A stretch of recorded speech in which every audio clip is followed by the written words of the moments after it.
Sama-sama nag-walkout sa plenaryo mga miyembro ng Senate Minority. Gusto raw kasing baliin ng Majority Bloc ang patakaran ng Senado sa pagboto sa impeachment ni VP Sara Duterte.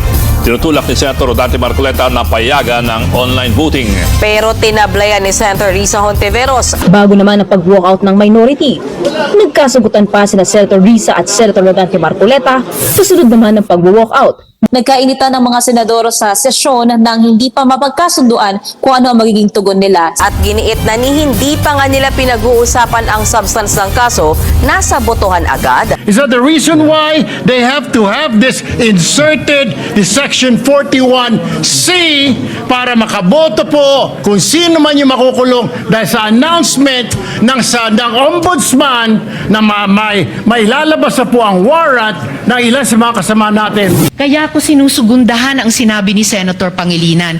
Ito pong motion na gustong talakayin ni Senator Marcoleta at pinamudmod ni Senate President sa atin, bagong motion po siya. Kasasabi ko lang po, May 11, minub ko na po ito. Sino po magsasabi na bagong motion? Point of order. Sinasabi ko lamang po, Hindi, ang sinasabi Madam ko lang, President, kanina ko po sinasabi. Hindi po tama yun. Section Sasabihin yung 130. kasama niya Pwede po ay ba? walang Session is kinalaman, suspended. Pwede po walang bang alam sa pagbigyan? batas. Common sense, hindi naman tayo tanga, journalist tayo.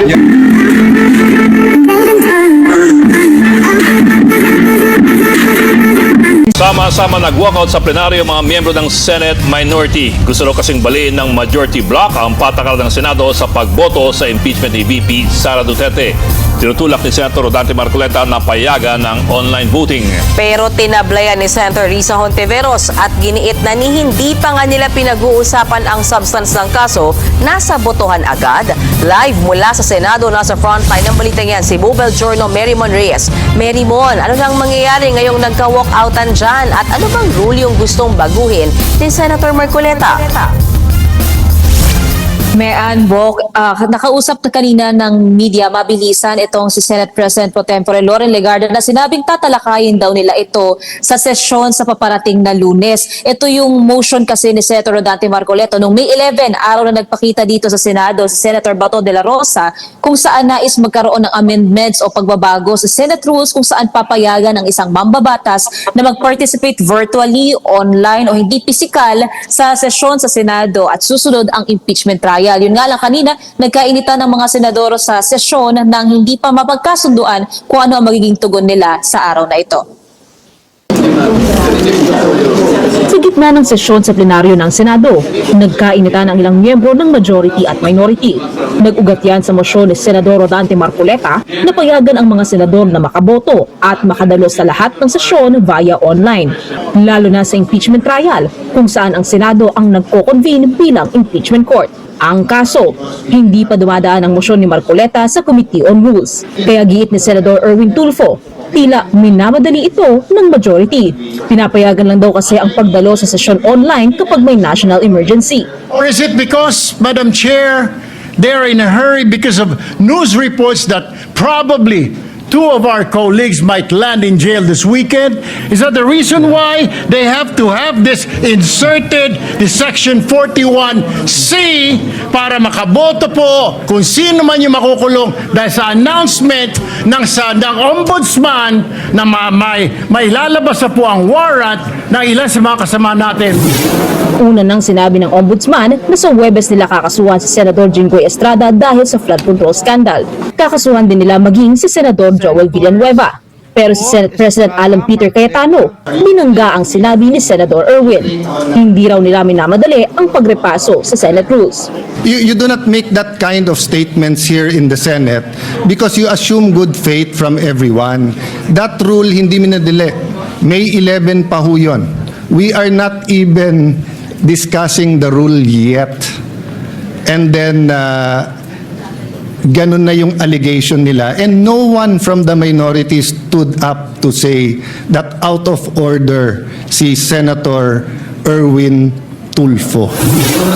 Pero hindi pa man natatapos si Cayetano sa pagsasalita, nag-walkout na si Senator Erwin. Sumunod din sa pag-walkout ang lahat ng minority members. Pinupuno na tayo eh.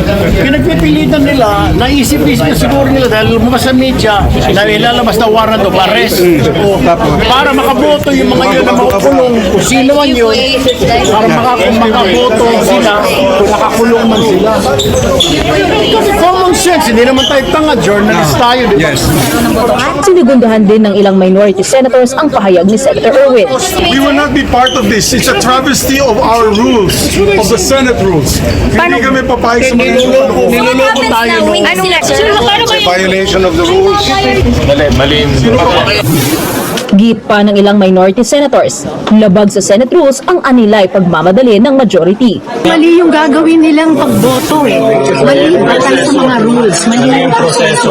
Wala pa ng debate sa substance. Bakit po sa tingin niyo gagawin? Gusto nilang mangyari ngayon yun? Hindi nga tayo umabot sa pagdebate sa substantive kasi hindi nila sinusunod yung sariling rules. Teleconference, ginagawa lang yan kung may pandemya. Wala pandemya ngayon. Walang national emergency. Git naman ni Senator Robin Padilla na kabilang sa majority, sana raw ay natuloy pa ang debatehan.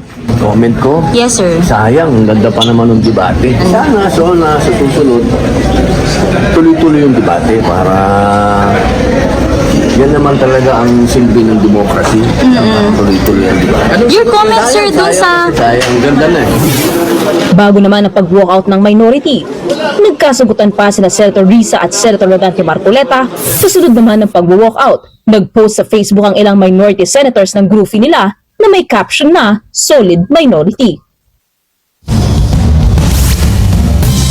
Kanina naman, matapos yung walkout at yung pagkikita nitong minority block, maging yung pag-uusap din ng majority block, ang naglabas din sila ang minority ng kanilang unified statement na nilalaman yung mariing paglaban pa nila o pagtutol doon sa umano'y pagmamadali ng pagbabago sa Senate rules. Ang sinasabi ng minority, marami pa raw senador ang gustong magtanong, may gustong alamin o magpahayag ng opinion sa plenaryo. At pinaghihinalaan daw nila na minamadali nga itong pagbabago o amendment sa Senate rules dahil sa upang makaboto si Senator Bato, maging dahil daw sa napapabalitang may nababadyang pag-aaresto pa sa ilang mga senador. Ito rin daw ay dapat dumadaan sa tamang proseso, lalo't hindi pa talaga maayos ang Senate Committee on Rules. So lalo't ito yung mauuna raw talaga sa mga motion na pagdesisyonan ng liderato na i-adjourn muna ang sesyon hanggang 5 p.m. sa Lunes. Ito namang si Senator Marcoleta naman, depensa niya na may mga pagkakataon daw talagang kailangan gamitin ng mga bagong teknolohiya, lalo't marami raw pagkakataon na maaaring wala dito sa Senado ang mga senador. Ilan daw ito sa mga dahilan ng gusto niyang pagrepaso sa Senate rules, partikular na raw sa botohan at pagdalo sa sesyon. Bok, Mean. Bok, since we're already talking about the processes, baka you can help us clear out kung ano talaga yung proseso doon sa pag-aamyenda ng mga patakaran ng Senate rules. Bok, baka you can help us out here kasi you covered the Senate the longest among us. If I recall correctly, but tell me if I'm wrong, dapat kung may proposed amendments, refer yan sa Senate Rules Committee, magde-deliberate sa Senate Rules Committee, pagbobotohan ng Rules Committee, tapos may committee report. They need to have a hearing and then the committee report shall be reported sa plenary, Merimon, di ba? And then pag pinagboto ay pag ni-report, tsaka sila magsasabi ng mga gusto nila, ayaw nila, Then opposition. they vote sa plenary. Yes, they divide the house if there's a need for it. Ituloy ko. Magtatanong ka, sir. Magtatanong ko na. I want to know the processes. So, yun na yun. So, how close are we? Kasi sabi mo, Merimon, sa Lunes gagawin. So, diretso pa rin ng plenary? Hindi pa rin tayo maghihiring tungkol dyan sa amendment na yan ng morning at least ng Monday? And then, paspasan sa committee report? To note din, dagdag natin dyan, is nasabi rin ng isang majority block senator na referred na nga yung motion na yan sa Senate Committee on Rules. Pero up until this moment kasi, ito rin yung sinasabi ng minority na hindi pa talaga fully constituted yung Committee on Rules. Wala pa itong yung official talaga na elected na committee chairman. Kaya yung pagrolyo, yun yung nakikita nilang minamadali. Lalo't dadaan pa nga ito sa proseso sa committee, tsaka siya isasalang sa session. Plus yung consideration pa, nakakailanganin ng isa pang araw before the plenary session para matakil ito. Kaya ang nagiging question dyan ng minority talaga is bakit daw may pagmamadali, sino raw ba ang makikinabang? Usually kasi ang majority block, naglalabas din sila ng agenda nila for the day sa magiging session. Pero tulad ng mga nakita natin kahapon, maging ngayon, may nangyayari din beyond the agenda na nilalabas nila. So depende pa rin talaga yan sa magiging desisyon ng liderato or ng mga senador sa session floor. Ang sabi naman kasi kanina ni Senate President Pro Tempore Loren Legarda, life goes on daw. Ang napag-usapan daw nilang majority, yung mga agenda round ng Senado sa mga susunod pang linggo. And ang assurance niya naman daw, since life goes on, they will take it up daw yung motion sa Monday. So we'll anticipate. Oo. Marymon, so sorry So if we get it right, walang hearing tungkol dyan sa amendment na yan na pwedeng bumoto ang isang senador online pero itutuloy sa plenaryo ng Lunes. Scenario building lang tayo. Paano kung ganun ulit? Mag-walk out or actually may scenario akong nakikita ngayon, nababasa na baka hindi na umattend yung minority bloc. So, walang quorum. Walang quorum pero they have the majority numbers. Paano ba? May ganun bang usapan dyan? Eh di wala dapat botohang mangyari. Yan yung sinasabi kanina ni Senator Risa. Kasi tinatanong namin nung hinahabol namin sila pa elevator, paano kung nag-walkout sila ngayon, pwede pa bang magbotohan yung mga senador? Ang sabi ni Senator Risa, wala raw quorum, so subukan lang daw nila ng majority block na natira sa floor. And ang kanina naman kasi, ang nililinaw ni SP Cayetano, hindi naman daw yung motion ang pagbobotohan na, kundi pagdidesisyonan lang daw yung division of the House kung pwede na raw bang matalakay o maisalang na sa sesyon sa plenaryo yung motion. And yun doon din nakita nitong mga senador from the minority na may pagmamadali, na may nagtitrespass o nare-railroad daw itong motion. Sabi naman ni Senator Marcoleta nung na-ambush interview pa namin kanina, hindi niya naman daw ni railroad. Matter of fact nga, nung May 11 pa raw yun. And ang nilinaw pa nga ni Senator Marcoleta, may instances daw talaga na kakailanganin na raw gamitin itong bagong teknolohiya. Ang naging example ni Senator Marcoleta is yung overseas online voting na pinayagan daw ng COMELEC. Mr. President, I was earlier, it was the manifestation of the presiding officer, the Madam Chairperson, that after Senator Lacson, I be allowed to speak, Mr. President. Are we now curtailing my right to speak, Mr. President? Madam Chair, We are can not I answer able to that? ask questions as to why we are amending the rules.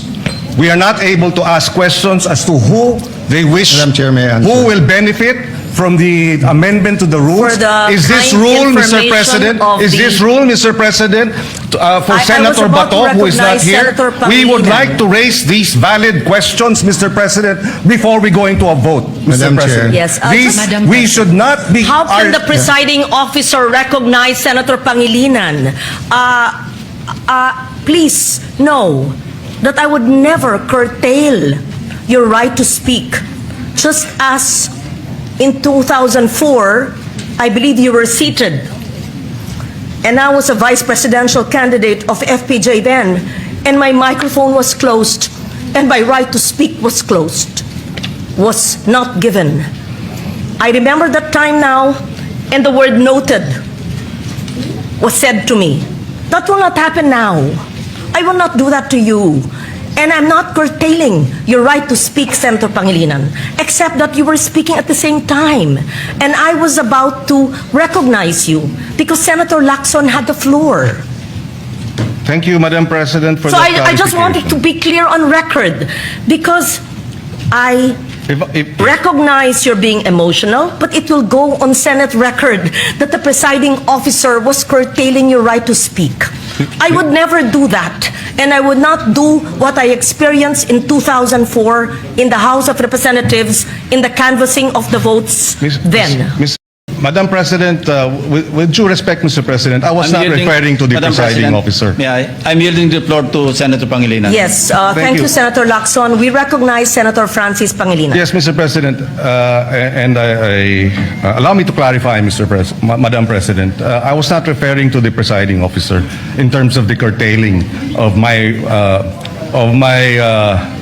right to speak and to raise questions, Mr. President, because it was the Senate President who was moving to divide the House, Mr. President, without sufficient debates.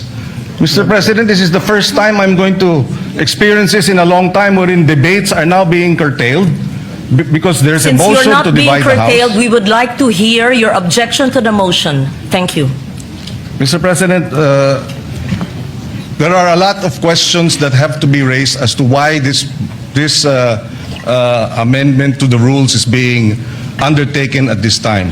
Precedent provides, Mr. President, that when we amend our rules, we do so by way of resolution.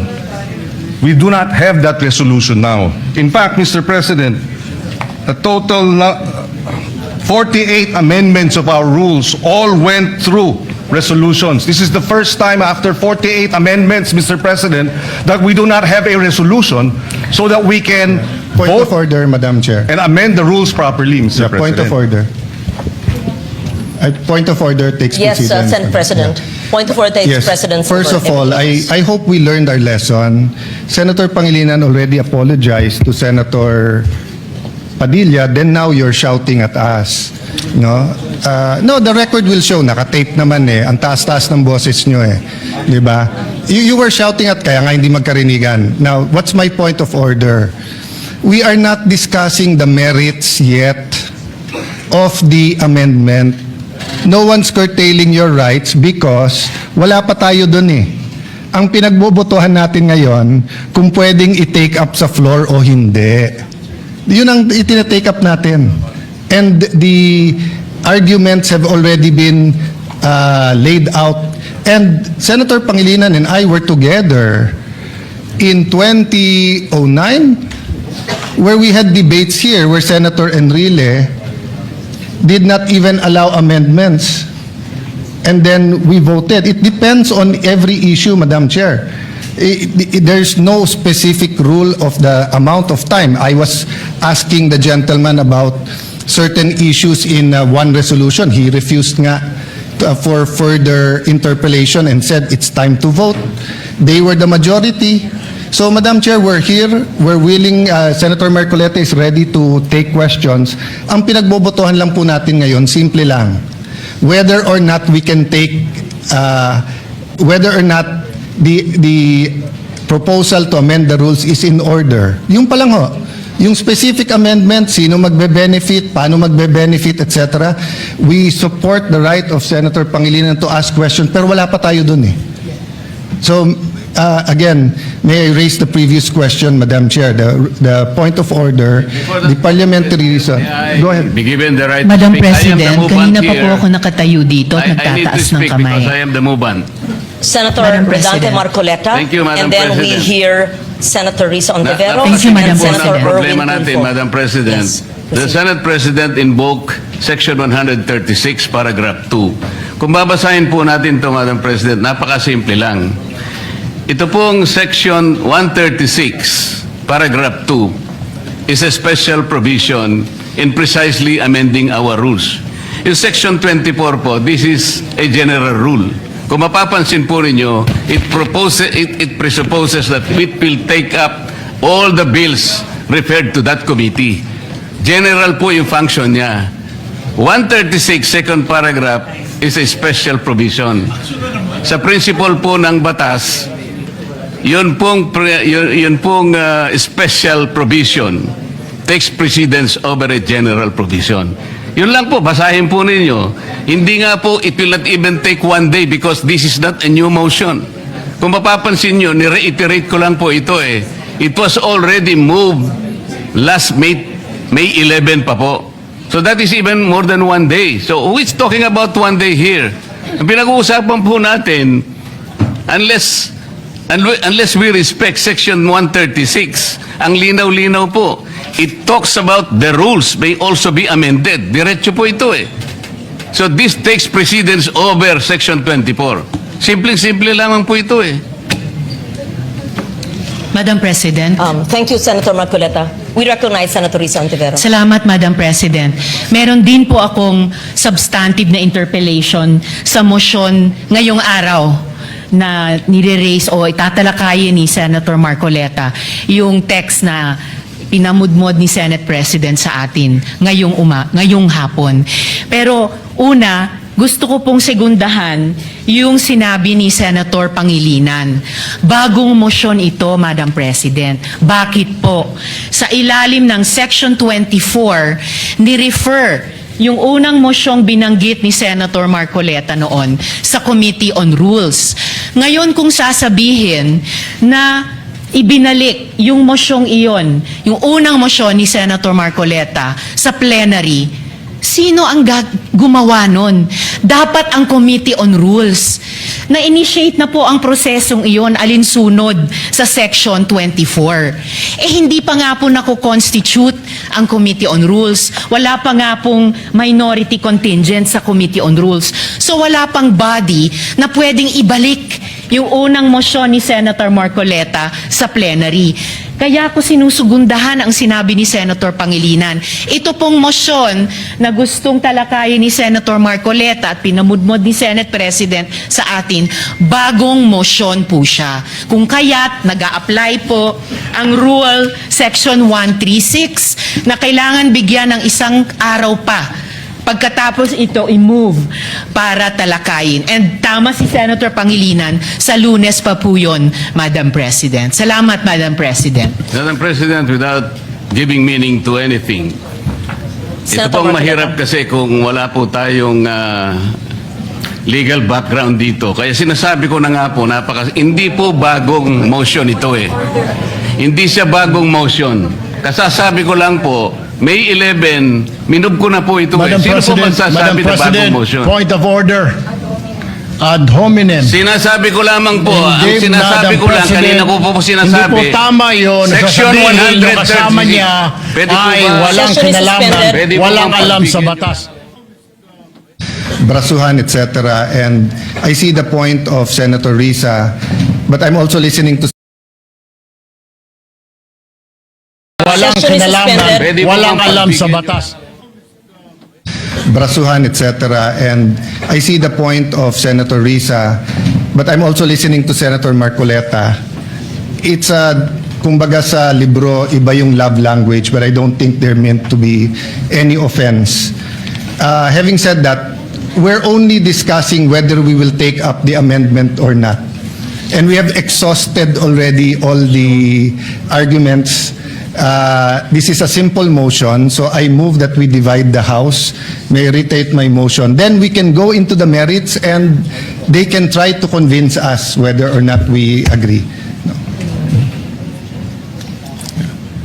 So the motion is to take up the amendment to our rules as proposed by Senator Marcoleta. The objection is that it is not in order because we did not follow our own rules. Madam Chair, Madam President, Before that, Madam President, yes, we recognize Senator Erwin Tulfo. Madam President, my question is, why is the majority in such a hurry to tackle this motion? This allowing a senator for justifiable reasons to attend and participate in the session through teleconference, whereas in Rule 14, Session is resumed. Madam Chair.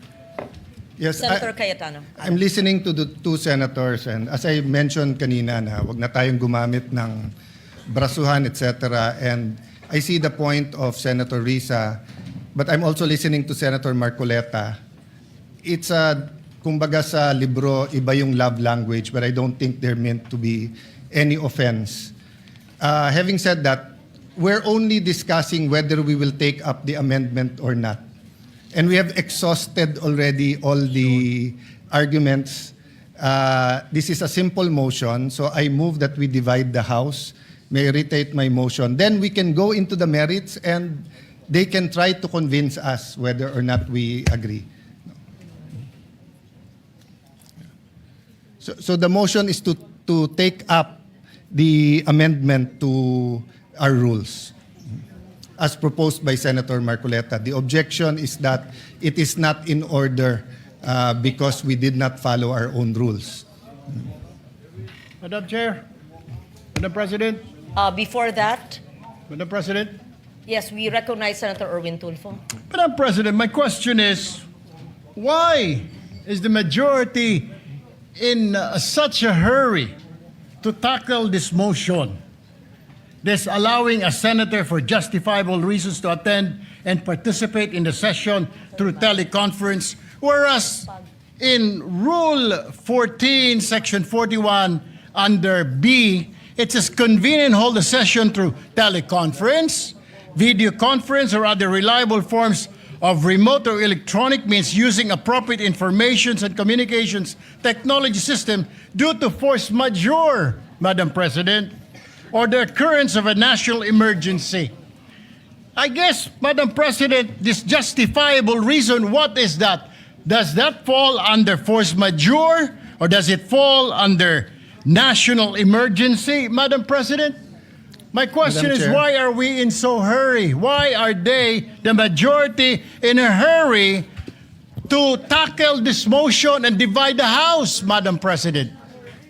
We need answers in the minority. Madam Chair. Or is it because, Madam Chair, they're in a hurry because of news reports that probably two of our colleagues might land in jail this weekend? Is that the reason why? Is that the reason why they have to have this inserted, the Section 41C, para makaboto po kung sino man yung makukulong dahil sa announcement ng ombudsman na may lalabas na po ang warrant ng ilan sa mga kasama natin, Madam President. That is my question, Madam Madam President. Chair, the We recognize gentleman Senator- is out Senate of order because his question sa nagmamadali, bakit, can be discussed in the actual motion. Can be discussed after the motion whether we should take it up. We take offense that bibigyan niya ng ganyang kulay. It's just like us saying, are you afraid if we have the hearing on the Blue Ribbon on flood control, mababanggit ka rin? You do not make that kind of statements here in the Senate because you assume good faith from everyone. That rule hindi minadali. May 11 pa ho yun. So, Madam Chair, I move that we divide the House. And the voting will be done via viva voce. Madam President, Minority Leader. I move to adjourn or a quorum call.